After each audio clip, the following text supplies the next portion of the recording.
कर जोडितो कथे काळे आपण सावे जवळे श्री संताची माथा चरणावरी साष्टांग हे करी दंडवत विश्रांती पावलो सांभाळावतरी वाढले अंतरी प्रेम सुख काय माझी वाणी मानव संतासी रंजवो चित्तासी अपुलिया दयांचे केले स्मरण होय सकल विद्येचे अधिकरण तेची बंधू श्री चरण श्री कृंचे नमस्कारो आता वैष्णवा संगते सुख वाटे जेव्हा आणि कमी देवा काही नेने गायनाचे एवढे अपुऱ्या छंदे मनाच्या आनंदे आवडीने प्रस्तुत प्राप्त प्रसंगी सेवेकरता दाखवलेला अभंग वैराग्याचे महामेरू जगद्गुरु संत सम्राट जगद्गुरु तुकाराम महाराजांचा चार चरणाचा भगवान परमात्म्याच्या समोर उभं राहून आपल्या अंतःकरणातला भाव आपल्या अंतःकरणातली इच्छा प्रकट करणारा अभंग आहे. विठाला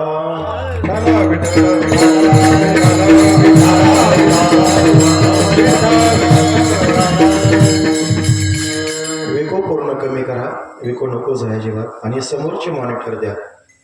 तर पुढचा जो सामना आहे तो कमी करा आणि समोरची मॉनिटर द्या. विठाला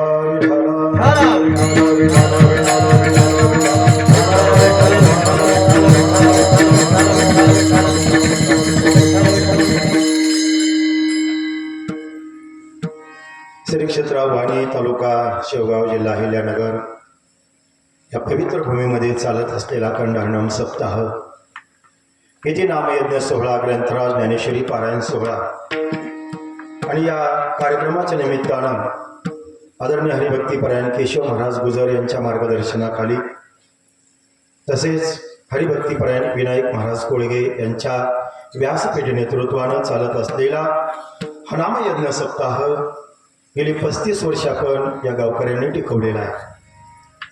36व्या वर्षामध्ये पदार्पण पुढच्या वर्षी होतंय. 3 तप आपल्या कार्यक्रमाला पूर्ण होत आहेत. 36 वर्ष म्हणजे 12 36. आध्यात्मिक क्षेत्रामध्ये आपण कोणतंही कार्य जर सतत 12 वर्ष केलं तर एक तप म्हटलं जातं. 25 वर्ष जर केलं तर रौप्य महोत्सव केला जातो. 50 वर्ष जर आपण कार्यक्रम टिकवला तर त्या ठिकाणी सुवर्ण महोत्सव अशा प्रकारचा केला जातो. 75 वर्ष जर आपला कार्यक्रम टिकला तर अमृत महोत्सव केला जातो. 100 वर्ष जर कार्यक्रम टिकला तर शताब्दी सोहळा केला जातो.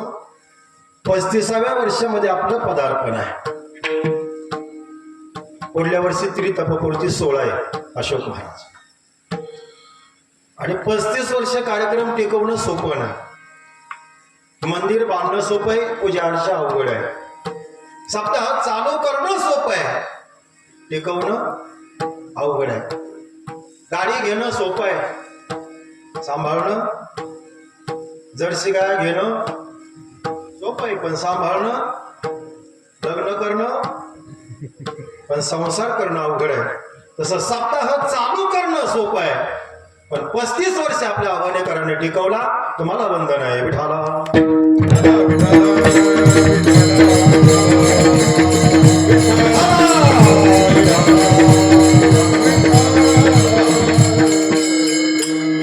नामयज्ञ सप्ताह अतिशय आनंदामध्ये चालू आहे. आपण ज्यांच्या मुखार बिंदामधून या ठिकाणी रामायण श्रवण करत आहात ते आदरणीय हरिभक्तीपरायण जालंधर महाराज निकम संगीत रामायण आपण दररोज त्यांच्या मुखार बिंदामधून श्रवण करत आहात. आणि नाम सप्ताहामध्ये कीर्तनकारांची यादी जर वाचली तर याच्यावरून सप्ताहाचा अंदाज येतो की महाराज ऐकणारी मंडळी कशी आहे, ऐकणाऱ्यांना काय हवंय. तुम्ही काल्याचं कीर्तन ज्यांचं ठेवलंय ना उमेश महाराजांचं, एक वारकरी रत्न आहे. आणि काय ऐकलं पाहिजे महाराज हे त्यांच्याकडून ऐकावं संप्रदायामध्ये. म्हणजे एक अंदाज आला की ऐकणारी मंडळी महाराज फार तोलामोलाची आहे. आणि ज्यावेळेस ऐकणारे चांगले असतात ना त्यावेळेस सांगणाऱ्याला सुद्धा आनंद आहे. आजच्या कार्यक्रमाच्या निमित्तानं गोड मृदंग वाजवणारे दोनही मृदंगाचार्य हरिभक्तीपरायण अशोक महाराज कोळगे असतील, नारायण महाराज जाधव असतील, गणेश महाराज असतील, गायनाचार्यामध्ये आदरणीय हरिभक्तीपरायण नानाभाऊ महाराज पवार असतील, आदरणीय भागवत महाराज असतील, दादेगावला महाराजांनी गोड साथ केली. आजही विना घेतला त्यावेळेस पंचपदीला जाणवलं की महाराजांचं या ठिकाणी उपस्थिती आहे. अण्णा धन्यवाद वाटला, आनंद वाटला. तसेच लवाट माऊली आहेत ज्यांच्या माध्यमातून तुमच्यापर्यंत येण्याचा योग आला. ते आपली परिसराचं भूषण, एक संगीत क्षेत्रात असणारं एक रत्न आदरणीय हरिभक्तीपरायण अशोकजी महाराज जळगावचे, दोनही मृदंगाचार्य, संवादिनी वादक, ज्यांची वारकरी शिक्षण संस्था आहे. या संस्थेचं नाव तीर्थसंगीत गुरुकुल. कोणतं गाव आहे? हसनापूर. या मुलांकरता एकदा टाळ्या. सांगतो ही मुलं आपलं भविष्य आहे. माय बाबा, हे मुलांच्यावर आपलं पुढचं संप्रदायाचं महाराज भवितव्य अवलंबून आहे. आणि ही मुलं जर नाही ना घडले तर याच्यामध्ये कोणी टाळकरी, याच्यामध्ये कोणी विनेकरी, याच्यामध्ये गायनाचार्य आहे, मृदंगाचार्य आहे, कीर्तनकार आहे, विनोदाचार्य आहे, महाराज व्याकरणाचार्य आहे. ऐका, याच्याच मध्ये कोणीतरी वेदांताचार्य आहे. याच मुलामध्ये कोणीतरी आमदार खासदार सुद्धा असेल, असू शकतो महाराज भवितव्यामध्ये. पण ही मुलं फार महत्वाची इथं संप्रदायाकरता. तर तुमच्याकडे बरेच एवढे टाळकरी पाहिलं, मला आनंद वाटला. भागवत महाराज, अशोक महाराज, आमच्याकडे सगळे आनंदीवरून मंडळी बोलवावी लागती महाराज. सगळं शेती म्हणजे करायची म्हणजे महाराज सगळं बाहेरूनच करून घ्यायचंय, स्वतः काय करायचं नाही. काही दिवसांनी हे सगळं मुक्त दिलं जाईल. एवढे पैसे घ्या तुम्ही सप्ताह करून जा आमच्या गावचा. तसं आता बऱ्याच ठिकाणी चालू पण झालंय. मग हे करायचं कोणा करता महाराज? हे आपल्या करता आहे. म्हणून ज्यांचं रेकॉर्डिंग सुंदर चालू आहे, कार्यक्रम लाईव्ह आहे, त्यांना धन्यवाद देतो. बसणाऱ्या माता भगिनींना धन्यवाद देतो. समोर असणाऱ्या गावकऱ्यांना धन्यवाद देतो. साऊंड सिस्टीमला धन्यवाद देतो. माझ्याबरोबर आलेले लोणकर महाराज आहेत, आमचे चिरंजीव आहेत. तसेच अशोक महाराजांचे चिरंजीव टाळाला उभे आहेत, ते पण मृदंगाचार्य आहेत. तुम्हा सर्वांना वंदन करतो. जास्त विस्तार न करता अभंगाकडे येतो. विठाला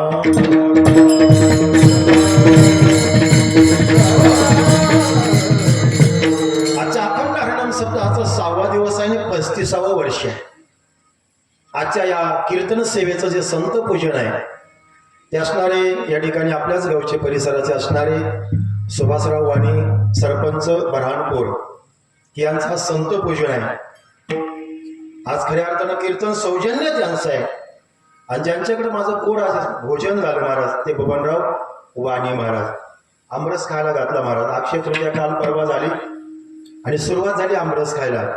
पहिल्यांदा आमरस मिळाला तुमच्या गावामध्ये, ते बी गावरान तूप टाकून महाराज. मिळत नाही गावरान तूप खायला. आमच्या बबनराव वाणी महाराजांनी गोड या प्रकारचं जेवण आम्हाला केले, अन्नदान केले सर्व टाळकऱ्यांना, आमच्या गायक मंडळींना. त्यांना धन्यवाद देतो. संत पूजन आहे त्यांना धन्यवाद देतो. ग्रामस्थांना धन्यवाद देतो. भगवान गणपती बाप्पांच्या वास्तव्यानं पावन झालेली ही भूमी आहे. एक स्वयंभू अधिष्ठान आहे. आल्यानंतर दर्शनाला घेऊन गेले अशोक महाराज. मला आनंद वाटला महाराज. हे भव्य दिव्य मंदिर आहे, सभामंडप सुंदर आहे, आपल्या गावचं अधिष्ठान आहे गणपती बाप्पा. गावचं वातावरण एकंदरीत सुंदर आहे. मंदिरावरून कळालं की गावचं वैभव काय आहे. म्हणून सर्व गावकऱ्यांना धन्यवाद देतो. सांप्रदायिक, अन्य सांप्रदायिक महाराज मंडळी, टाळकरी मंडळी, श्रोतो वर्ग महाराज सर्वांच्या चरणी नतमस्तक होऊन अभंगाकडे येतो.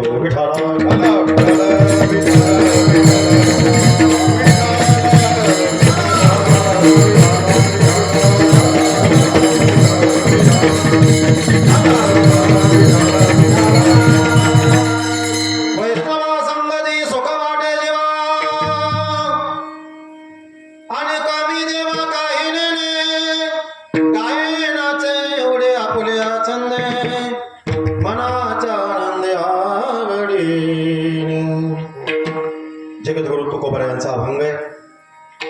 आजच्या अभंगामध्ये तुकोबरा देवाच्या समोर उभे राहिलेले, अखिल कोटी जगदाने पांडुरंगाच्या समोर उभे राहिले, अंतःकरणातला भाव प्रगट करतायत. तुकाराम महाराज देवाच्या समोर उभं राहून सांगतात की माझ्या अंतःकरणाला तेव्हाच समाधान प्राप्त होतं जे वैष्णवाच्या संगतीमध्ये. वैष्णवा संगती सुख वाटे जीवा. मला वैष्णवाच्या संगतीमध्ये सुख समाधान प्राप्त होतं. बाकी वैष्णवाची संगत सोडून माझ्या अंतःकरणाला दुसरा विषय शिवतच नाही. आणि कमी देवा काही नाही. ठीक आहे तुकाराम महाराज, या वैष्णवाच्या संगतीमध्ये तुम्ही काय करणार? गाये नाचे उडे. वैष्णवाच्या संगतीमध्ये आम्ही गायन करणार, नाचणार, उड्या मारणार आणि मनाच्या आनंदाने महाराज छंदाने आम्ही नाचणार महाराज. मनाच्या आनंदे आवडची हे तुकाराम महाराज. वैष्णवा संगतीत तुम्हाला सुखाची प्राप्ती आहे. वैष्णवाच्या संगतीत सुख मिळतंय तुम्हाला आणि वैष्णवाच्या संगतीत तुम्ही आनंदानं नाचतायत गातायत. ऐका, पण हे सर्व कार्य करताना तुम्हाला समाजामध्ये लज्जा वगैरे लाज वगैरे वाटणार नाही का? त्यावेळेस तुकाराम महाराज म्हणले, भगवत चिंतन करताना आम्हाला लाज वाटत नाही, आम्हाला भीती वाटत नाही आणि आम्हाला कसल्याही प्रकारची शंका सुद्धा उत्पन्न होत नाही. लाज भय शंका दुराविला मान याच्या पलीकडे त्यांची वृत्ती गेलेली नकळे साधन. मग तुकाराम महाराज तुम्ही हे सर्व करत असताना हा तुमचा पारमार्थ कडेला कसा जाईल तर ही जबाबदारी देवा तुमच्यावर आहे. आम्ही पारमार्थ करायला प्रवृत्त झालोय. आम्ही वारकरी संप्रदायामध्ये कालक्रमण करतोय, मार्गक्रमण आम्ही करतोय, पण आमचा मार्ग शेवटापर्यंत घेऊन जाण्याचं काम देवा तुझं आहे. तुका म्हणे आता आपल्या सायासे देवा तू तुझ्या सायासानं तुझ्या कष्टानं तुझ्या प्रयत्नानं आम्हाला सांभाळायचंय ना आमचा पारमार्थ कडेला घेऊन जायचाय. अर्थात आम्ही त्याला समर्थ नाहीत. आमचा पारमार्थ देवा तूच आमचा परिपूर्णतेकडे घेऊन जायचा आहे अशी विनंती आज तुझ्या पुढे उभं राहून जगद्गुरु तुकोबराय म्हणतात मी करतोय. आणि ही विनंती आपल्याला 1-1.5 तास ऐकायची आहे.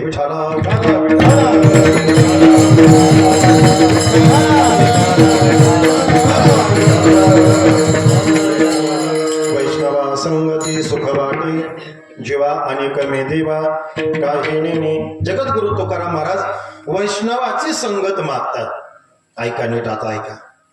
मग वैष्णवाची संगत मागत असताना वैष्णव म्हणावं कुणाला हा पहिला प्रश्न. कुणाला म्हणावं वैष्णव? वैष्णवाची व्याख्या काय केली शास्त्रानं महाराज? तर शास्त्रकार असं वर्णन करतात, वैष्णव म्हणो जया अवघे देवावरी माया. ज्याचा भगवान परमात्मा सोडून अंतःकरण वृत्तीचा विषय दुसरा राहिलेला नाही त्याला वैष्णव म्हणायचं. वैष्णवाची व्याख्या आहे महाराज ती. आणि वैष्णवाची व्याख्या करत असताना नामदेव महाराजांनी वैष्णवाची व्याख्या केलेली महाराज. कुणाला म्हणावं वैष्णव? आमच्या निळोबरायांनी फार गोड व्याख्या केली. पारनेर तालुक्याचं भूषण श्री संत निळोबराय महाराज ते वैष्णवाची व्याख्या करतात. अर्थात संताची व्याख्या करतात. तेची संत तेची संत ज्यांचा हेत ज्यांचा हेतच भगवान परमात्मा आहे, ज्यांचा अंतःकरणातला भावच देव आहे त्यांनाच वैष्णव म्हणावं. ज्याच्या अंतःकरण वृत्तीचा विषय परमात्मा झालाय, विषय येतो त्यांचा त्यांना वैष्णव म्हणावं. किंवा वैष्णवाची व्याख्या जर विस्तारानं करायला गेलं तर वैष्णव कुणाला म्हणावं असं जर नामदेवरायांना विचारलं तर नामदेव महाराजांचा एक गोड अभंग आहे. ऐका. कीर्तन जरी करसी तरी कीर्तनकाराची होसी परी वैष्णव न होसी अरे जला. नामदेव महाराजांचा गोड अभंग. गायन जरी करसी तरी गायकाची होसी परी वैष्णव न होसी. सगळ्या विस्तारानं बोलत नाही पण शेवटचं चरण असं आहे अशोक महाराज. नामा म्हणे नाम केशवाचे घेसी तरीच वैष्णव होसी. भगवान परमात्म्याचं नाम ज्या दिवशी अंतःकरणामध्ये प्राप्त होईल त्यावेळेस त्याला वैष्णव ही व्याख्या आहे. वैष्णव म्हणायचं कुणाला? वैष्णवाचा विषयच तोय महाराज. विषय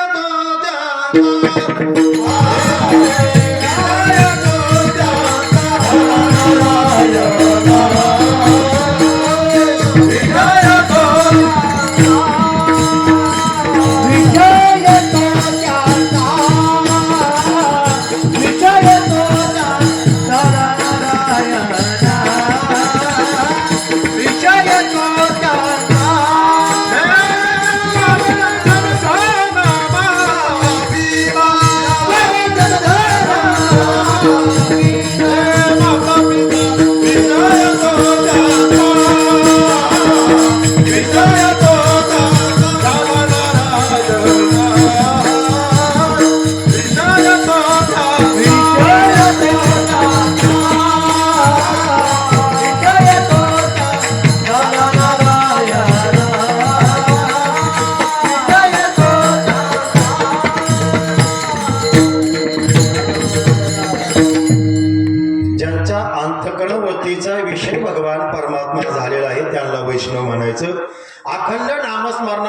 ज्यांची वृत्ती लीन झालेली आहे त्यांना वैष्णव म्हणायचं. अवघी देवावरी माया त्यांना वैष्णव म्हणायचं. 3-4 व्याख्या झाल्या वैष्णवांच्या.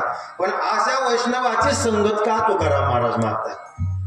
ज्यांची संगत मागतात त्यांचा विचार करावा लागेल वैष्णवांचा. मग वैष्णवाची संगत मागत असताना संगतीमध्ये 4 प्रकार सांगितले शास्त्रानं. पहिला, संगतीमध्ये पहिली संगती ती कुसंगती, संगतीमध्ये दुसरी संगती ती विसंगती, संगतीमध्ये तिसरी संगती महाराज ती सुसंगती, आणि संगतीमध्ये चौथी जी संगत आहे ती सतसंगती. पहिली आहे कुसंगती. जीवनामध्ये संगत करत असताना महाराज सज्जनाची करावी, संतांची करावी, महात्म्यांची करावी. संतांची संगती मनोमान हरिपाठ वर्णन करतो. संगती करत असताना कुसंगती जीवनामध्ये कदापि करू नये. कुसंगतीचे परिणाम वाईट आहे. हिरा नावाचा धातू आहे अशोक महाराज. हिरा हिरा हिरा कळाला का? हिरा हिरा हिरा अहो हिरा म्हणजे गुटखा नाही खायचा. हिरा म्हणजे हिरा नावाचा गुटखा पण आहे ना, तो नाही बरं का. हिरा म्हणजे महाराज जो मौल्यवान धातू आहे ज्याला माणिक मोती हिरा कोहिनूर हिरा. ऐका, असा जो हिरा जोडतो ना काय कठीण आहे. याच्यावर जरी घाव जरी घातला ना लोखंडाच्या हातोडीचा तरी तो फुटत. हिरा ठेवी तारी वाटे मारी तो सोगनी वाटे बोलो मारे घरा मरता होया तुरा. हिरा ठेवी तारी वाटे मारी तो सोगनी वाटे बोलो मारे घरा मरता होया तुरा.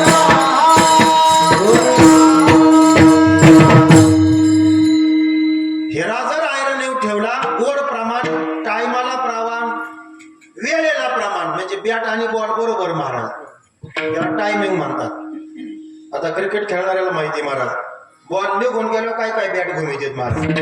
म्हणजे गाडी निघून गेल्यावर पाठीमागून हात करायचा. गेली गाडी आता गेली, प्रमाण टायमाला दिलं महाराजांनी. हिरा जर आयरन ठेवला तर आयरन लोखंडाची आहे आणि वरून हातोडा सुद्धा लोखंडाचा आहे. पण हिरा फुटत नाही. हिराचा एक धर्म आहे, एक तर तो आयरनीमध्ये सिरेल, नाही तर तो हातोड्यामध्ये सिरेल, पण फुटणार नाही. एवढा टणक आहे, एवढा कठीण आहे, एवढा महाराज निर्भीड हिरा आहे. पण तो जर महाराज ढेकणाच्या संगे हिरा जो भंगला उसके नाडीला साधू जयका उसके नाडीला साधू जयका.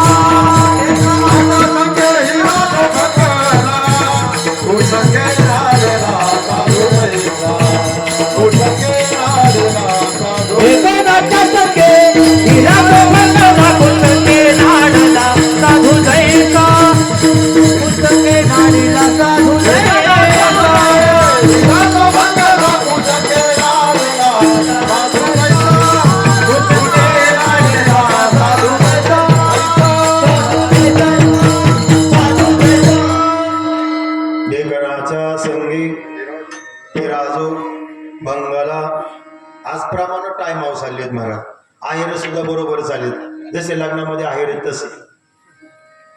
ढेकणाच्या संगतीला एवढा असणारा कठीण असणारा हिरा जर ढेकणाच्या संगतीत आला तर भंग पावतो. काय होतो मग? आता कुठं ढेकणं राहिले महाराज हिरा बांधायला ढेकण्याचे आता गरज नाही बघा. आता ज्यांच्याकडे जेवण केलं आम्ही त्यांचं घर फार सुंदर होतं महाराज. स्लॅबची गरज झाली महाराज, पीयूपी आलं महाराज. आता कुठं अशोक महाराज ढेकणं पाहायला मिळतात का? मग आता कसं काय हिरा भांगण? पण ढेकणं नाही राहिले महाराज. पण ढेकणाच्या गुणाचे माणसं समाजामध्ये त्यांच्या संगतीत आलो ना तरी आपण ढेकणाचा संगे हिरा जो भंगला कुसंगे नडला साधू तैसा. ही महाराज कुसंगती आहे. कुसंगतीने मानवी जीवनाची अधोगती आहे. मला 4च संगती सांगायच्या, तेवढ्यातच 11 वाढणार आहे. पहिली कुसंगती आहे, दुसरी विसंगती आहे, तिसरी सुसंगती आहे, चौथी सतसंगती. महाराज ढेकणाच्या संगतीला जर हिरा गेला, नवे नवे साधू जरी असला तरी पण कधी कधी साधू सुद्धा महाराज आपल्या अधिष्ठानावरून ढळू शकतो महाराज दुर्जनाच्या संगतीमध्ये. म्हणून डेकनाच्या संगतीत जर हिरा आला तर तो भंग पावतो. द्राक्षाचा वेळ जर कडुनिंबावर गेला चवीला कसा होणार? संगत सांगायची मला महाराज. दिवसभर आपण कोणाच्या संगतीमध्ये आहोत? दिवसभर आपण महाराजाच्या संगतीत राहतो आणि संध्याकाळी जेवायचा टाइम झाला की आलो महाराज काळ्या पाटीच्या दुकानातून. काळ्या पाटीचं दुकान कळतं का तुम्हाला? सौदागीत का खाली येणार नाही मी, पण ऐका, दिवसभर महाराजाच्या संगतीला संध्याकाळी काळ्या पाटीच्या दुकानात, आणि दिवसभर काळ्या पाटीच्या दुकानात आणि संध्याकाळी जेवायला महाराजाच्या संगतीला. बरं झालं बाबा महाराजाच्या संगतीला योग आला जेवायला. संगती पंगती देवाचा वेगळे का महाराजा संगत फार महत्वाची आहे. 24 तासामध्ये आमची संगत कुणाबरोबर आहे हे महत्वाचं आहे. त्याचं कारण सांगतो. संगतीनं अशोक महाराज आपले विचार तसे बनतात. विचार तसे बनलं की आपलं आचरण तसं बनतं. आचरण आपलं तसं बनलं की आपलं कर्म तसं घडतं, आणि आपलं कर्म तसं बनलं की आपल्याला गती तशी प्राप्त होते. म्हणून अगोदर महाराज आहार महत्वाचा आहे, विचार महत्वाचा आहे, संगती महत्वाची आहे, कर्म महत्वाचं आहे, आणि मग गती महत्वाची आहे. म्हणून आहार पहिला शब्द असतो. युक्ताहार विहार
युक्ताहार विहार. संगती महत्वाची आहे.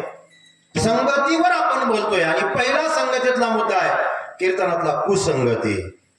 संगत फार महत्वाची आहे. एवढा असणारा हिरा एकनाच्या संगतीला जर प्राप्त झाला तर भंग पावला जातो, नाश होतो महाराज. साधू जर महाराज कुसंगतीमध्ये आला तर कधी कधी साधू सुद्धा बिघडतो, आणि कधी कधी वाईट माणूस साधूच्या संगतीत आला तर वाईट माणूस सुद्धा सुधारतो. दोन्ही मुद्दे लक्षात घ्या. एक भगवाधारी साधू आहे, रस्त्यानं चाललेला आहे. रस्त्यानं चाललेल्या साधूला तहान लागली. तहान लागली म्हणून रस्त्याच्या कडेला विहीर आहे. विहिरीवरती महाराज रहाट आहे, त्याला काढ महाराज बादलीला दोर आहे, वर चाक आहे महाराज. आणि पाणी पिण्याकरता साधू रस्ता सोडून विहिरीकडे वळाला. महात्मा आहे, भगवा वस्त्र अंगावर परिधान केलेलं आहे, साधनेवाला महात्मा आहे. पण तृष्णा लागली म्हणून पाणी पिण्याकरता रस्त्याच्या कडेला वळाला. बादलीनं पाणी पण वरती काढलं, पाणी ग्रहण केलं, आणि पाणी पिऊन झाल्यानंतर तृप्त झाल्यानंतर साधूच्या मनामध्ये आलं की ज्या बादलीनं आपण पाणी काढले ती बादली पितळाची आहे, 4-5 किलोची आहे, 500 रुपये किलोचा भाव आहे. कशाचा? पितळाचा. 5 किलो म्हणलं 5 25 2,500ची अरण्यामध्ये पाहायला कोणी नाही. जर बादलीचा दोर सोडला आणि बॅगेमध्ये घातलं तर पाहायला कोणी. कोणाच्या मनात आलं हे? यावा का हे म्हणावं का याला साधू? कल्पना. वरी भगवा झाला नामे, वरी भगवा झाला नामे,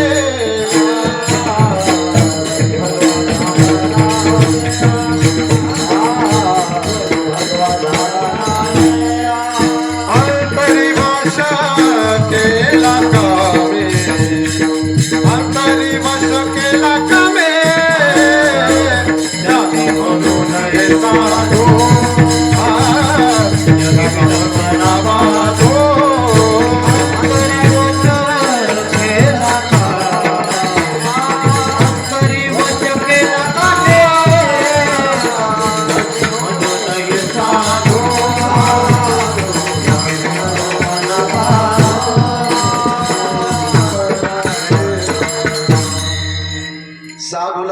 बादली चोरण्याचा विचार येऊच नये. पण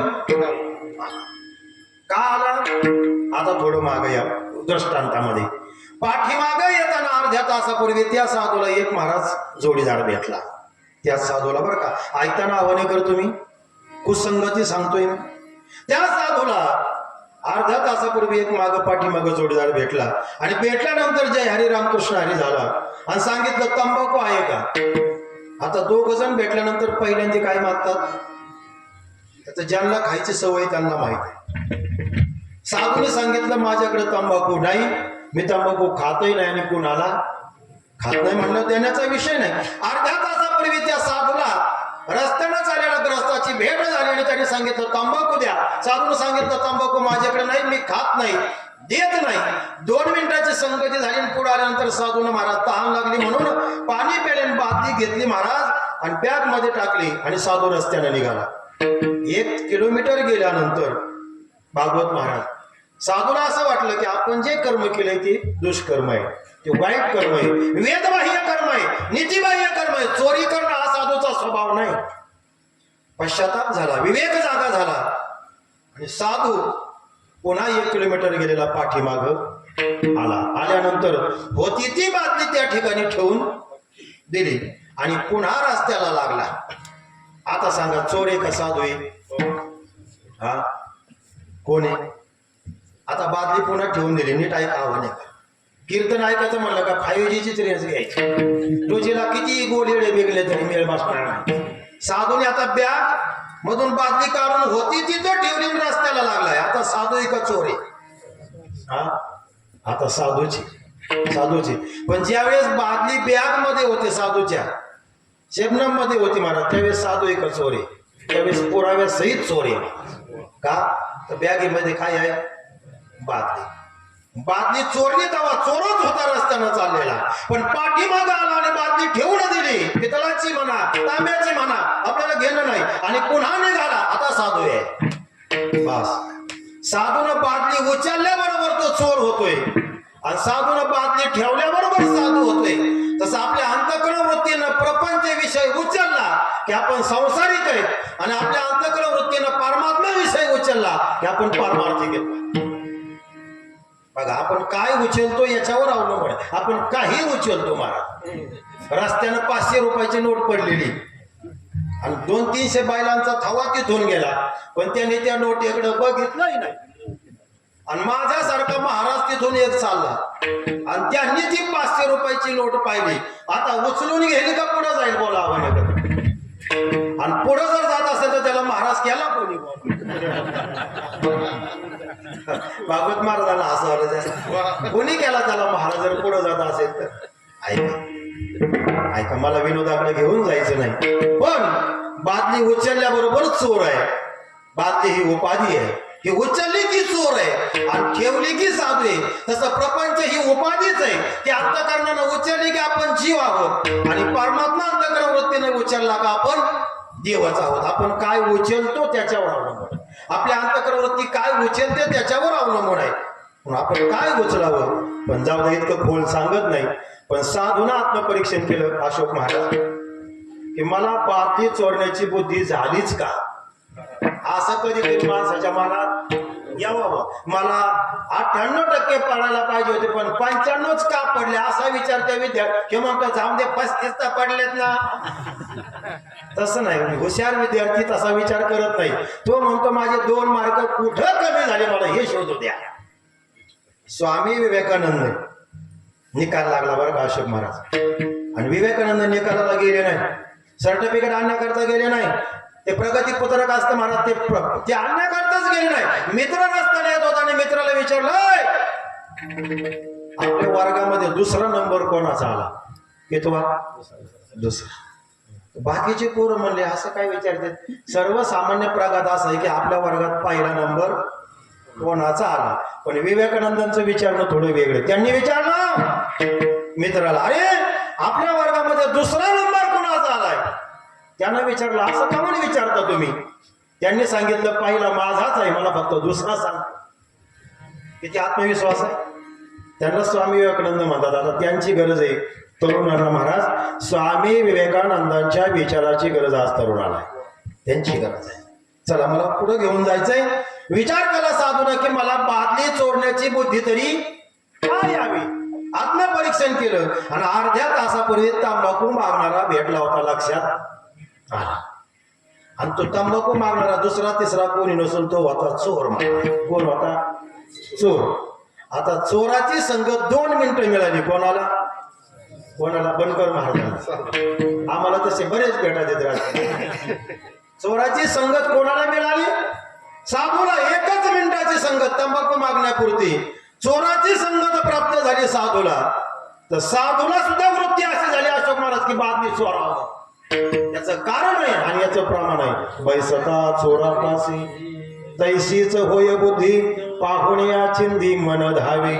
चोराची संगत 1 मिनिटाची कुसंगती प्राप्त झाली तर साधूला बादली चोरावं वाटली. आपल्या जीवनामध्ये किती कुसंगती महाराज, किती कुसंगती. म्हणून संगतीला फार महत्व आहे. संगत सज्जन के करलो जन्म का सार्थक गचू करलो. संगती फार महत्वाची. पहिला मुद्दा चाललाय कुसंगती. एका नगरीचा राजा आहे. झाडाखाली झोपलेला आहे. चिंचेचं झाड मोठं आहे आणि झाडावरती महाराज दुपारच्या पारी कावळा नावाचा प्राणी. कावळा पक्षी आपल्याला माहित आहे. दाव्याला त्याच्याशिवाय महाराज लोक वैतागून जातात. कधी कधी महाराज 2-2 तास उन्हाकडे तोंड करून बघतात तरी बिचारा येत. कावळा लवकर येतच नाही महाराज. काय कावळे बरोबर टायमाला येतात महाराज. तुम्ही लांब जाऊ नका बरं का. मला कीर्तन करून माघारी जायचंय पारनेरला. तुम्ही लांब गेले की नाही लगेच कावळे टायमालाच येत असतात ना महाराज. श्रद्धांजली व्हायच्या असं नाही म्हणत मी. पिंडाला शिवायच्या टायमाला येत असतात. कावळा नावाचा प्राणी आहे. तसं त्याला फार काही चांगलंही म्हणत नाही. लोक म्हणतात कावळा शिवला म्हणजे मुक्त झाला. तसं काही नाही. रामायणामध्ये असं आहे की कावळा शिवल्यानंतर त्या कावळ्याला मुक्ती, त्या गेलेल्याला नाही. त्याच्या पाठीमागे फार मोठा रामायणाचा विषय तो दसऱ्या विधीचा. आपण तिकडे जायचं नाही का. कावळा झाडावर बसलेला आहे. कावळ्याला कोणी चांगलं म्हणत नाही. कारण की कावळ्याचा एक स्वभाव आहे. बैलाचं शरीर किती चांगलं असू द्या पण बैलाच्या अंगावर जर जखम असलं तर त्याला काय दिसतं फक्त. तसं काही माणसाला फक्त निगेटिव्ह थिंकिंग दिसते, पॉझिटिव्ह दिसत नाही महाराज. किती कावळे आहेत महाराज. एकदा बिरबलानं विचारलं अकबरानं विचारलं बिरबलाला आपल्या नगरीमध्ये कावळे किती आहेत. कावळे आव्हानात आहेत का कावळे? आव्हानामध्ये सगळीकडे आमच्याकडे सुद्धा आहेत ना कावळे आहेतच ना महाराज. अकबरानं विचारलं बिरबलजी आपल्या नगरीमध्ये कावळे किती आहेत. त्यांनी बाकीचं तिकीचं काहीच नाही पाहिलं. त्यांनी सांगितलं आपल्या नगरीमध्ये 375 कावळे आहेत. अकबरानं मला समिती निर्माण केली. म्हणले मोजून घ्या उद्या. बरोबर जाणार ना अकबराला बघून मला बिरबलाला बघून घेऊ आणि मोजले. अशोक महाराजांनी नेमके 380 भरले. किती? ते 5 जादा झाले. अकबरानं बिरबलाला बोलावून घेतो. तुम्ही सांगितलं 375 भरले. सांगितलं 375 आज मोजले तर 5 जादा भरले. ते म्हणले 5 गावावरून पाहुणे आलेत म्हणून 380 झाले. आम्ही तिघं तर बाहेरूनच आलेलो आहेत तुमच्या आव्हानामध्ये. अजून 2 बाहेर गावचे असतात. 5 बिरबलाचं हे उत्तर पटलं. पण दुसऱ्या दिवशी पुन्हा अकबरानं महाराज कावळे मोजायला सांगितले समितीला. 350 भरले, कमी झाले. 25 कमी झाले. आणि पुन्हा विचारलं बिरबलाला का हो तुम्ही तर सांगितलं आपल्या नगरीमध्ये 375 कावळे आहेत. आज 350 भरले. 25 गावाला गेलेत भरल्या. याला हजर जबाबी उत्तर म्हणतात. याला बुद्धिमान म्हणतात. एवढा बुद्धिमान कोण आहे? बिरबल आहे. पण राजा होता आलं नाही याला प्रारब्ध म्हणतात. चला मला तिकडे घेऊन जायचं नाही. झाडावर कावळा बसलेला आहे आणि राजा खाली झोपलेला आहे. नगरीचा राजा आहे. धनुष्यबाण जवळ आहे आणि त्या कावळ्याच्या शेजारी राजहंस नावाचा पक्षी आला. हा 2 मिनिटं त्याच्या संगतीमध्ये बसला. मी एकाच मुद्द्यावर बोलतोय कुसंगती. बस ऐका. तो कावळ्याच्या शेजारी राजहंस नावाचा पक्षी आलेला आहे. राजहंस पक्षाचं वर्णन शास्त्रकारानं फार गोड केलंय. राजहंस पक्षी दिसायला बगळ्यासारखा आहे. पांढरा शुभ्र आहे पण गुणानं फार सुंदर आहे. आणि राजहंस पक्षाला भगवंतानं अशी देणगी दिलेली मायबाप की राजहंस पक्षाला तुम्ही वाटीमध्ये दूध आणि पाणी एकत्र करून द्या. राजहंस नावाचा पक्षी त्या वाटीतलं माझं दूध ग्रहण करतो आणि पाणी जागेवर ठेवतो. राजहंस पक्षाला महाराज दुधातलं पाण्यातलं दूध काढून घेण्याचं सामर्थ्य देवानं दिलेलं आहे. राजहंस पक्षी पाण्यातून दूध बाजूला काढतो आणि आपण पाण्यामध्ये का दुधामध्ये, दुधात पाणी टाका नाही तर पाण्यात दूध टाका. ऐका, पण राजहंस पक्षी महाराज पाण्यातून दूध वेगळा करतो. क्षीर नीर वेगळे. क्षीर म्हणजे महाराज दूध, नीर म्हणजे पाणी. दोन वेगळ्या करण्याचं सामर्थ्य ज्याच्याकडे आहे त्याचं नाव राजहंस आहे. सात्विक प्राणी महाराज, सात्विक पक्षी महाराज. कावळ्याच्या शेजारी येऊन बसला. दुपारचा प्रसंग आहे. 1-2 मिनिटाची संगती केली, तेवढ्यामध्ये कावळ्यानं विष्ठा केली आणि राजहंस पक्षाच्या शेजारी बसलेला कावळा आकाशामध्ये निघून गेला. ती विष्ठा महाराज त्या नगरीच्या राजाच्या अंगावरती पडली. त्याला राग आला, क्रोधानावर झाला, बाण जोडला, जोडलेला बाण सोडला आणि तो बाण कावळ्याला न लागतो तो राजहंस पक्षाला लागला. राजहंस पक्षी पडपड करत राजाच्या चरणाजवळ येऊन पडला. पडल्यानंतर विचार केला, बोलायला लागला राजहंस की राजन, तुमच्या याच्यामध्ये काही दोष नाही, पण राजानं सांगितलं मी तुला मारण्याचा गुन्हा केलेला आहे, माझ्याकडून अपराध घडलेला आहे, माझ्याकडून विरोध झालेला आहे, तुझा काही अशा प्रकारचं वाईट कर्म नसताना, काही तुझा दोष नसताना मी तुला मारलेलं आहे. त्यावेळेस राजहंस पक्षानं राजांना सांगितलं, राजन ऐका, दोष माझा आहे, तुमचा नाही. तुम्ही जरी बाण मारला असला तर तुम्ही ज्यानं विष्ठा केली त्याला मारला होता, परंतु मी 2 मिनिटं संगत त्याची केली म्हणून आज मला प्राणाला मुकावं लागलं. बैसता चोरापासी तैसीच हो बुद्धी. 2 मिनिटाची संगत साधूला बादली चोरायला लावते.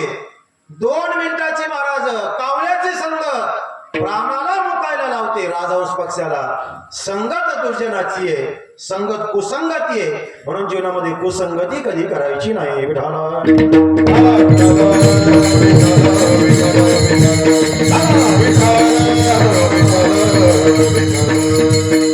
पहिल्या चरणामध्ये वैष्णवा संगती सुख वाटे जीवा.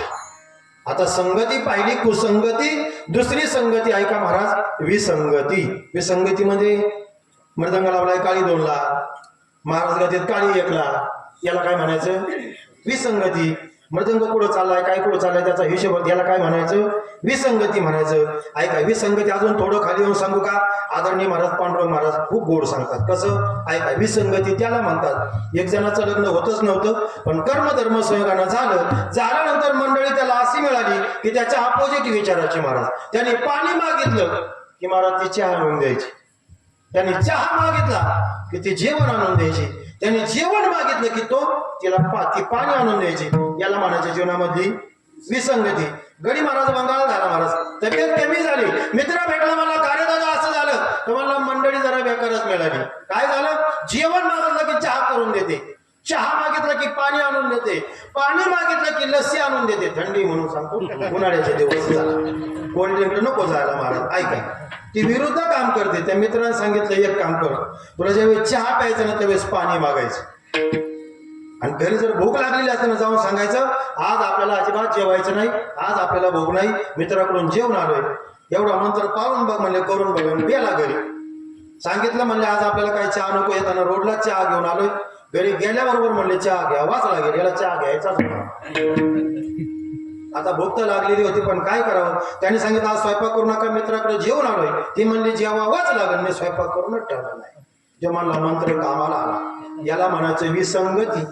पण महाराज एवढे वैतागले महाराज, कुठंतरी महाराज एक दिवस त्या महाराज ग्रस्ताची आई वारली आणि त्या आईच्या महाराज हार सोडण्याकरता आपण 10 झाल्यावर हास्ती सोडण्याकरता जातो ना संगमावरती. हे नवरा बायको गेले आणि याने सांगितलं होय पुढं जाऊ नको, पाणी जास्त आहे. ती म्हणले मी जाणारच. ही विसंगती बरं का जीवनामध्ये मिळालीच होती तशी. महाराज जाणारच, ते म्हणला जाऊ नको, ती म्हणली जाणार. जाता जाता महाराज आता ती प्रवरा नदी, पाणी जास्त होतं, गेली वाहून. तर वाहून गेल्यानंतर महाराज खाली पैठणकडे पाहायची का वर नाशिकडे पाहायची? नदी कुणीकडे वाहते? पैठणकडे. मग पैठणकडे जाऊन पाहायला पाहिजे ना. तो वरती गेला महाराज, पुढे नाशिक भागाकडे उगम तिकडे ना.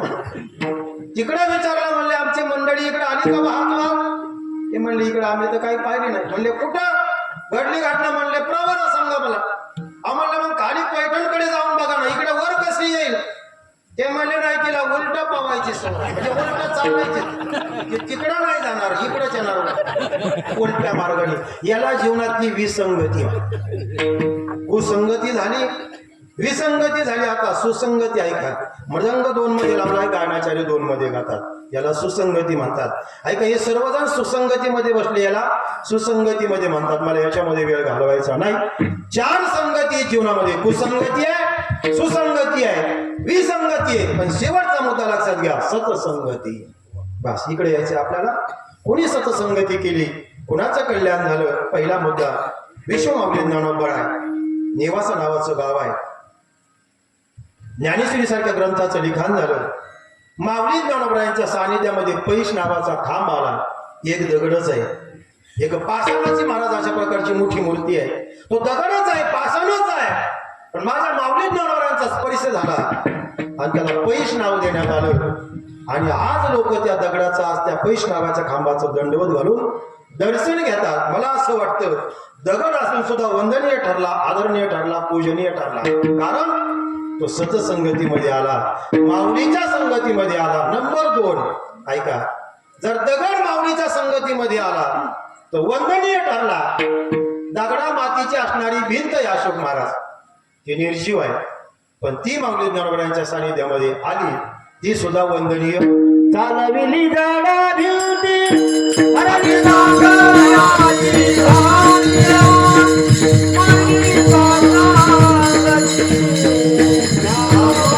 चालविली जडा भिवती हरली नागाची धान्य, मोक्ष माईचा नागती.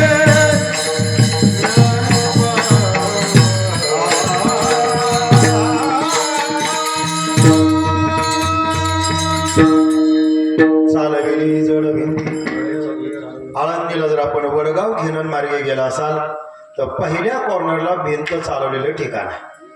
आजही लोक जर आपण आळंदीला गेलो तर साष्टांग प्रतिपाद दंडवत करतो. कुणाला कुणाला कोणाच्या पाया पडतो?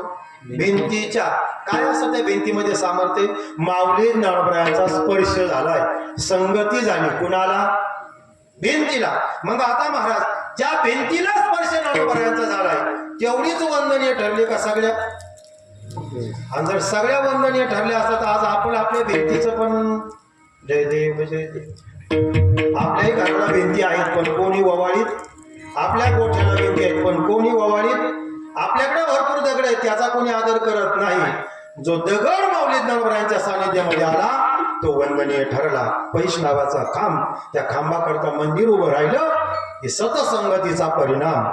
ऐका, भिंतीला संगत प्राप्त झाली ज्ञानोबरायांची. चारी भावंड निवृत्ती ज्ञाना सोपान मुक्ताबाई यांची संगत भिंतीला प्राप्त झाली. दगडाची, मातीची, विटेची असणारी भिंत वंदनीय ठरली. आणि थोडं पुढे जाऊन बोलायचं झालं तर पैठण क्षेत्रामध्ये म्हशीचं असणारं टोनग, त्याला रेडको म्हणा, त्याचं नाव आहे म्हशीचं टोनग. तो रेडा माऊली ज्ञानोबरायांच्या सानिध्यामध्ये आला, माऊली ज्ञानोबरायांच्या संगतीमध्ये आला. तर त्या रेड्याच्या सुद्धा लोक आज पाया पडतात. त्या रेड्याची समाधी पारनेर तालुक्याचा शेवटचा कोपरा, बेल्याजवळ आळे फाटा नावाचं गाव आहे.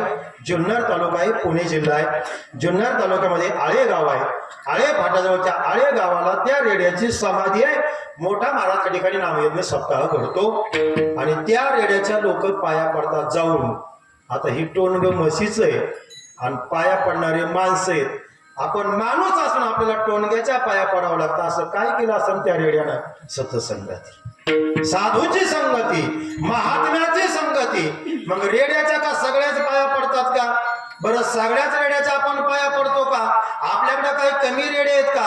आपल्या गोठ्यामध्ये काही कमी टोनगे आहेत का? कोणी गेलाय का बाबा त्याला? तोच रेडा वंदनीय झाला जो माऊली ज्ञानोबरायांच्या संगतीमध्ये आला. तीच भिंत वंदनीय झाली जी माऊली ज्ञानोबरायांच्या संगतीमध्ये आली. आणि तोच दगड पवित्र झाला जो ज्ञानोबरायांच्या संगतीमध्ये आला. आणि जे ज्ञानोबरायांच्या संगतीमध्ये आले त्यांचाच उद्धार झाला. मग ज्ञानोबरायांच्या संगतीमध्ये आले म्हणून काय झालं? तर ज्ञानोबरा हे वैष्णव आहेत. कोण आहेत? ज्ञानदेव वैष्णव मोठा. ज्ञानोबराय वैष्णव आहेत.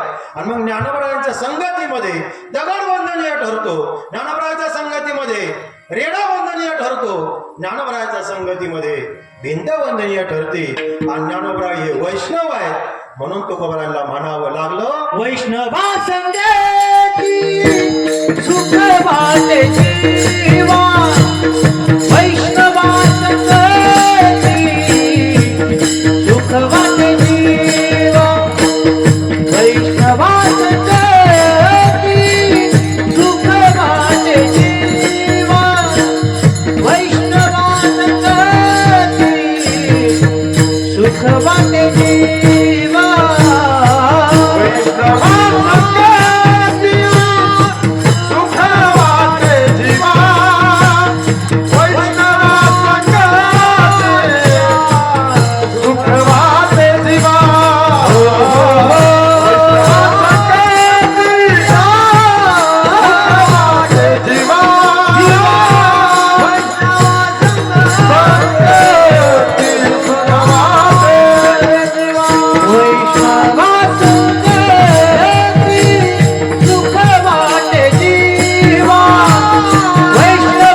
आणि कमी देवा काही नेनो कायनात मुळे आपोली आनंदे कायनात मुळे आपोली आनंदे कायनात मुळे आपोली आनंदे कायनात मुळे आपोली आनंदे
दोन्ही मृदंगाच्या रगात आवाज वाटायला लागला.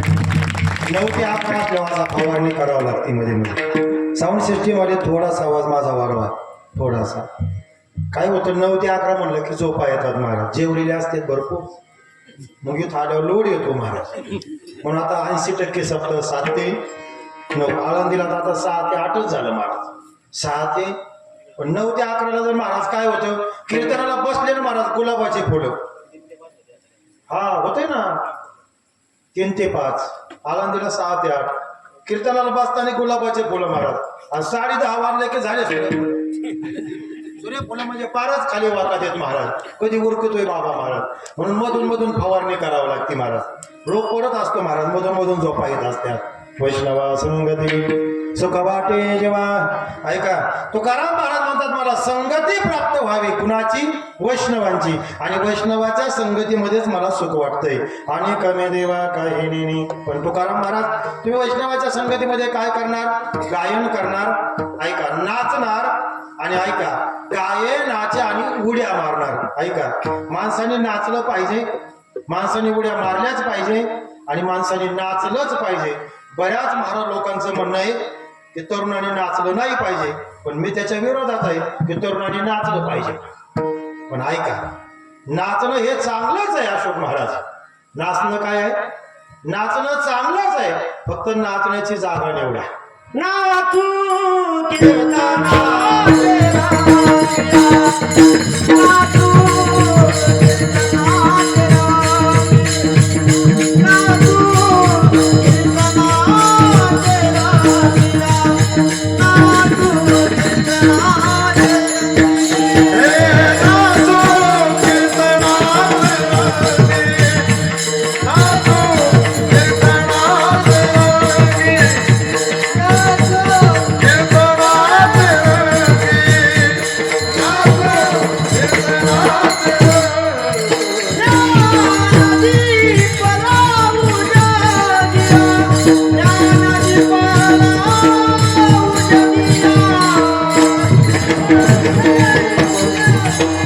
Oh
नाचे वडे प्रमाणावर कीर्तन चाललंय पण प्रमाणात असावं प्रमाणात असावं ठीक आहे गाये नाचे ऐका उद्या पुढे आलाय आपला गायन करावं नाचावं आणि उड्या माराव्या 3 मुद्दे आहेत महाराज एक गायन करा नाचा पण मनाच्या आनंदे आवडीने आता ऐका गायन करत असताना उड्या मारत असताना मी म्हणत होतो की नाचणं वाईट नाही नाचणं कसं आहे चांगलंय पण कुठं नाचावं कुठं नाचलं पाहिजे हे महत्वाचं आहे ऐका विठाला विठाला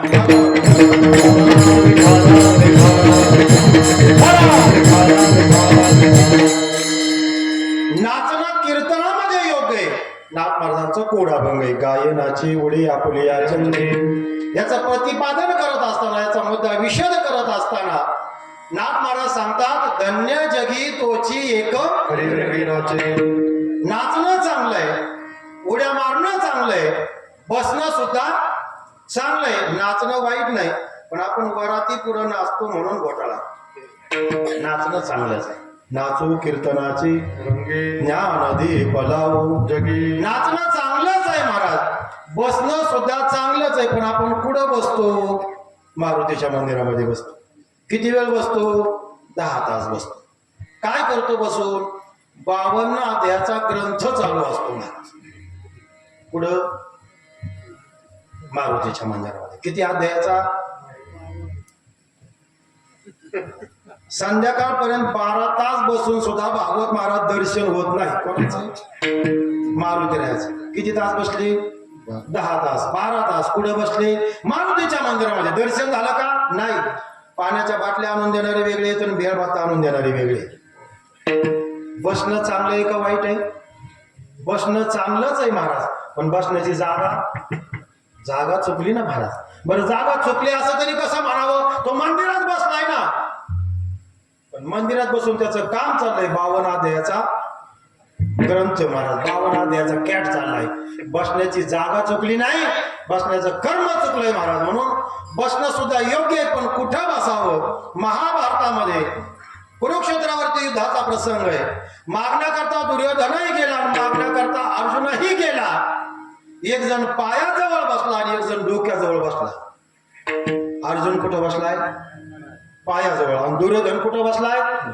डोक्याजवळ बसणं चांगलंच आहे आता डोक्याजवळ बसणं चांगलं का पायाजवळ बसणं चांगलं वराती पुढे नाचणं चांगलं का कीर्तनामध्ये नाचणं भागवत कथेमध्ये नाचणं चांगलं कीर्तनामध्ये प्रमाण झालं नाचो कीर्तनाचे रंगी बसणं कुठं चांगलं आहे भगवान परमात्म्याच्या चरणाजवळ बसणं चांगलं आहे का डोक्याजवळ अर्जुन चरणाजवळ आहे आणि दुर्योधन डोक्यात आता एखाद्याच्या डोक्याजवळ बसणं ठीक आहे पण एखाद्याच्या डोक्यावर बसणं योग्य नाही म्हणून ऐका दुर्योधन बसलाय डोक्याजवळ अर्जुन बसला पायाजवळ कल्याण अर्जुनाचं झालं तुमची हे दासीचा दास करोनी ठेवा हे बसणं महाराज हे नाचणं महाराज गाणं महाराज मनाच्या आनंदे पण हे करत असताना तुकाराम म्हणतात हे मनापासून झालं पाहिजे हे मनापासून झालं पाहिजे आणि खरं सांगू का परमार्थ हा मनापासूनच झाला पाहिजे नामचिंतन हे मनापासूनच झालं पाहिजे भागवत चिंतन हे मनापासूनच झालं पाहिजे का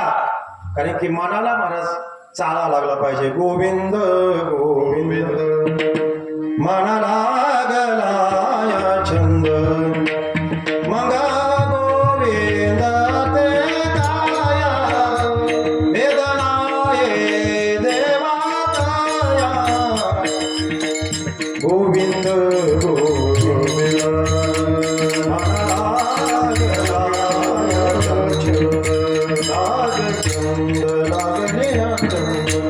मनाला छंद लागावा कोणता भगवत नामाचा मन ऐकतो का मन ऐका आव्हाने कर मनाला 2 तास कीर्तनामध्ये बसायचं म्हणलं तरी काय होतो कारण की चांगल्या ठिकाणी मन थांबत नाही महाराज पण त्या मनाला कळावं लागतं आणि त्या मनाला सांगावं लागतं तुकाराम महाराजांनी त्या मनाला सांगितलं तुका म्हणे मन चंचल हाती येईना गुरु शेवळ मन काय ऐकतं का महाराज रामदास स्वामीने त्याला सांगितलं मना सज्जना भक्ते पंथेचे जावे तरी श्री हरी पाविजे तो स्वभावी मन तसं ऐकत नाही आणि मनाचा एक स्वभाव आहे मनाने जर ऐकलं तर मग ते कोणाचं ऐकत ऐका.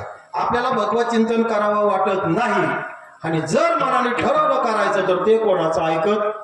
पहिल्यांदा माळ घाला वाटत नाही, भगवत चिंतन करा वाटत नाही, कीर्तन प्रवचनाला जावा वाटत नाही, हे पहिल्यांदा असं वाटतं. पण ज्या वेळेस त्याला महाराज गोडी लागते त्यावेळेस ते मात्र तिथून हटत. मी मनाचं सांगतोय मला दुसऱ्या चरणाकडे यायचं. टाळकरी सावध राहा. ऐका, गाये नाचे उडे आपुले या छंदे. आणि शेवटी शब्द असा आहे, मनाच्या आनंदी भागवत महाराज. मनाला सांगावं लागतं. ऐकता का हो मन? नाही ऐकत. 22 वर्षाची मुलगी आहे, 22 वर्षाची लग्नाला उंबरवर झालेली मुलगी आहे. बापानं सांगितलं, बाळा तुला लग्न करून सासरवाडीला जायचंय, लग्न करून सासरी जायचंय. मुलीनं सांगितलं, बाबा अजिबात जमणार नाही, मला लग्न करायचं नाही, तो मला सोडून जायचं नाही. 22-23 वर्षाची तरुण मुलगी आहे, उपवर झालेली आहे, बापाला सोडून जायला तयार नाही. बापानं सांगितलं, बाळा तुला लग्न करावं लागेल, कन्यादान करणं हे माझं कर्तव्य आहे. सांगून मुलगी ऐकत नाही. बापानं युक्ती केली आणि सांगितलं, बाळा तू लग्न कर, तुझ्या बरोबर 4-2 मैत्रिणी पाठवते, पण तू लग्नाला तयार नाही. मुलगी लग्नाला तयार झाली, लग्न लावण्यात आलं आणि 2-4 कलवऱ्या मुलीबरोबर पाठवण्यात आल्या. 2-3 दिवसांनी मुलगी पाठीमाग आली. आल्यानंतर मुलीनं सांगितलं, बाबा एकदा तुमचं ऐकलं, आता मी पुन्हा ऐकणार, आता पुन्हा मी सासरी जाणार नाही. बाबाने सांगितलं, बाळा असं करायचं नाही, दररोज आपल्याकरता कोण बरोबर येणार आहे? 4 मुली तुझ्या मैत्रिणी आल्या होत्या ना, आता एक काम कर, तुझ्या भावाला तुझ्या बरोबर पाठवतो, तो आजच्या रात्रीला मुक्कामाला राहील, उद्या तो पाठीमागे येईल, 4 दिवसांनी मी तुला पुन्हा घ्यायला येतो, पण तुला सासरी जावं लागेल. मुलीनं ऐकलं, मुलगी गेली, 4 दिवस राहिली, पुन्हा वडीला आणायला गेले, पुन्हा पाठीमागे मुलगी आली. पुन्हा मुलीला सांगितलं, बाळा 8-10 दिवस तुला जावं लागेल, पुढच्या आठवड्यामध्ये तुझ्या भावाला तुला पाठवतो. असं करता करता मुलीला लागली प्रपंचाची गोडी. जी मुलगी लग्नाला तयार होत नव्हती, जी मुलगी प्रपंच करायला तयार होत नव्हती, त्या मुलीला प्रपंचाची गोडी लागली. आणि एवढी प्रपंचामध्ये रमली तो आई म्हातारी झाली. 11:15 वाजता आले म्हणून लवकर सांगतो, एवढ्या लवकर होत नसते म्हातारी. आणि तेवढ्यामध्ये तिला मुलं बाळ पण झाली, तेवढ्याच झाली. त्याला माझाही नाही इलाज आहे. काय करू मी तरी आता 11च्या आत मला बी सगळं ओळखायचंय ना, नाही का महाराज? तिला मुलं बाळ झाले की मोठे पण झाले. ऐका आव्हाने झाले का?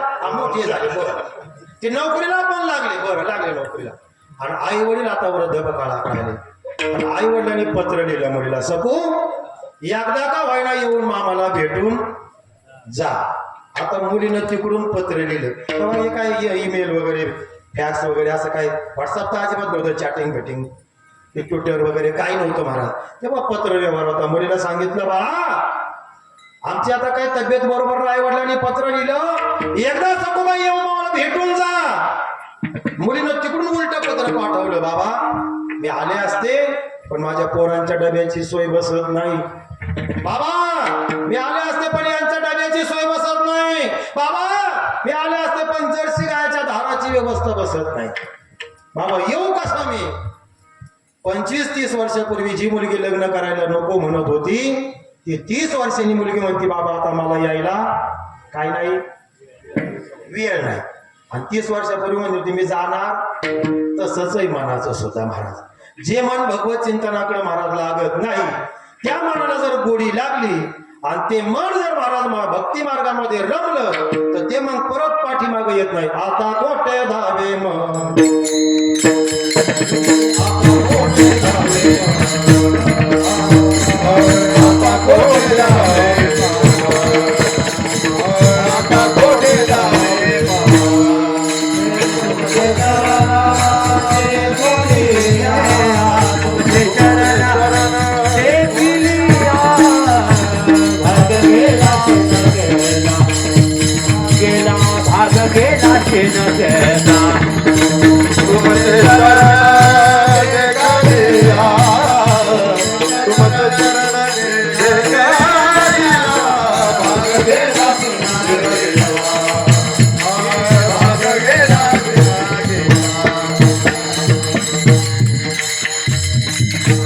तुकाराम महाराज म्हणतात, जे मन भगवत नामाला महाराज प्रवृत्त होत नव्हतं ते आता भगवत चिंतनाला प्रवृत्त झालं. खरं सांगा, आता इथं सगळे भजनी मंडळी उभे आहेत, भागवत महाराज जातीवंत भजण्या असावा बरं का, जातीवंत शब्द वापरतो मी. आणि जातीवंत भजण्याच्या भावाच्या घरी पाचवीचं भजन असावं आणि त्या भावाचं असं नसतं. पण असं समजा घडीवर असं असावं भावाचं आणि भावाच्या घरी पाचवीचं भजन. हे जातीवंत आणि भजन चालू झालं. यमन चंद्रकंस मालकंस मारुबी हा कलावती सगळे राग चालू झाले. आणि जातीवंत भजण्यात त्रिताल एकताल जपताल केरवा भारी भारी लाग्या वाजा लागल्या. आणि जातीवंत भजण्या झोप येईन गाव महाराज. आणि ते झोपत असतो त्याला भजण्या म्हणायचा का? शेजारी भावाच्या घरात भजन चाललंय पाचवीचं, दोघांचं पटत नाही. हा जातीवंत गायक आहे, याला आता राहवत नाही. आता कोठे धावे मन, त्याला काय लागलेली त्याची गोडी लागलेली मनाला. ते मन आता महाराज जोपर्यंत त्याची आवड लागत नाही ना, मन तसं ऐकत नाही. पण मनाला जर आवड लागली तर महाराज मन बाजूला जात नाही. तसं मन खूप अवघड आहे. भगवत चिंतनाकडे ते वळत नाही महाराज.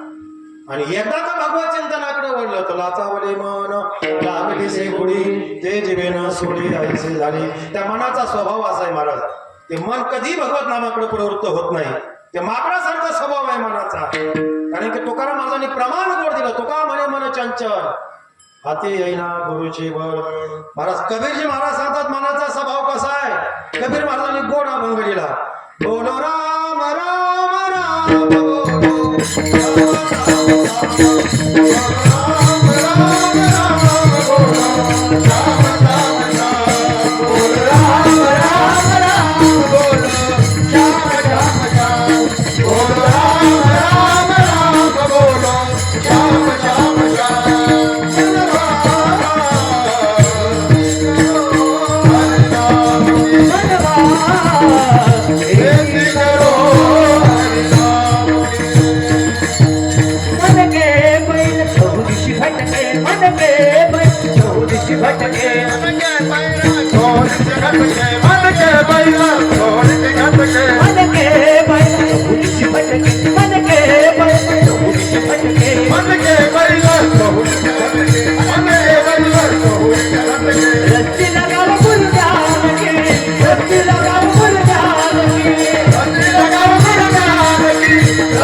कबीर महाराजांनी सांगितलं मन कसं आहे महाराज. चारी बाजूला भटकते मनरूपी बैल. मन के बैल चौतसे भटके. या मनाला जर आवडायचं असेल तर काय करावं लागेल. भगवान परमात्म्याच्या नामाची रस्सी लावावं लागेल. रस्सी लागावा गुरु ज्ञान की. बैल आकाराला जातो तो महाराज कशानं कासऱ्यानं. मी शेतकरी आहे. बैल कशानं आकार यशनीनं आणि यशरीना कासरा लावा लागतो. तसं मनरूपी बैल जर आकळायचे असेल तर त्याच्या महाराज यशनेला रस्सी लागावं लागते. कशाची. गुरु नामाची रस्सी लागाव गुरु ज्ञान की. चारी बाजूला फिरणार मनरूपी बैल भगवत नामाच्या महाराज रस्सी नावरले जातात. म्हणून गाये नाचे उडे आपुलिया छंदे. पण कशापासून झालं पाहिजे. मनापासून. मनाच्या आनंदी आवडीने. मग कसं भजन करायचं मनाच्या आनंदानं. सर्वांनी हातावर करा. खरंच त्या मनाला एकदा आपण सांगू भजन करायला. कारण की मनाने भजनच करावं महाराज. विठोबार खुमाई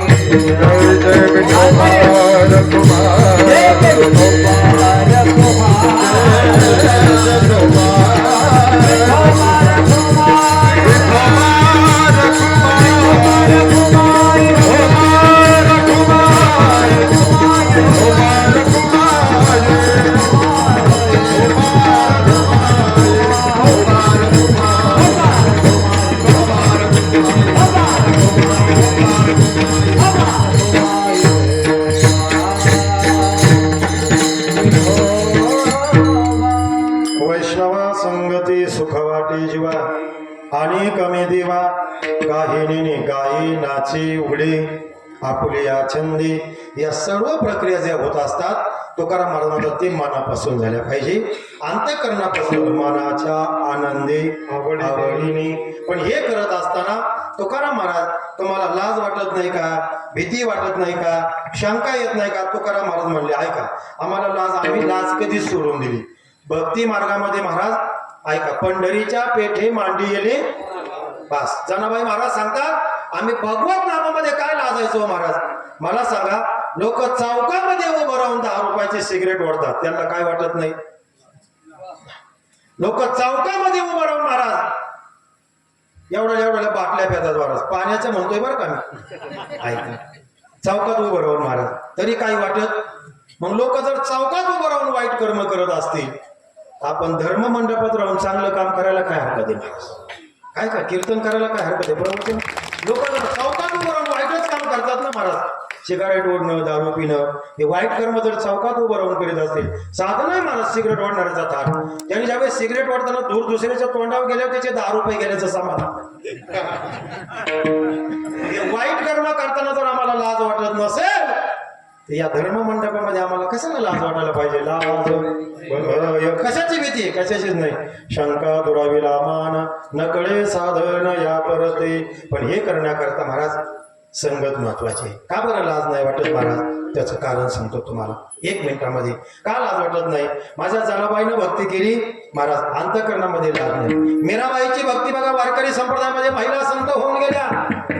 मीराबाई देवासाठी वेडी झाली, जनाबाई देवासाठी वेडी झाली, सखोबाई देवासाठी वेडी झाली, राधा भगवान परमात्मा करता वेडी झाली ना. आता काल परवा आम्ही महाराज गोकुळ वृंदावरून आलो, 10-15 दिवस गेलो आम्ही ट्रिपला. खरंच गोकुळामध्ये आनंद आहे महाराज, आजही किती आनंद आहे. राधेचा जर विचार जर केला ना महाराज, तर राधा अशी भक्ती महाराज की ती देवाशिवाय राहू शकत नाही. राधा अशी महाराज एक शक्ती आहे की भगवंताशिवाय राहू शकत नाही. जेवढे भेटतील ना दिवसामध्ये तेवढे ती विचारली महाराज. राधा धोंडराई सगळ्यांना विचारायची महाराज, किसीने मेरा साम देखा. सगळ्यांना विचारायची, माझा परमात्मा पाहिला का, माझा श्याम सुंदर पाहिला का, माझा कन्हैया पाहिला का? राधा धोंडराई सगळ्यांना विचारायचे, किसीने मेरा साम देखा. पण राधेचा श्याम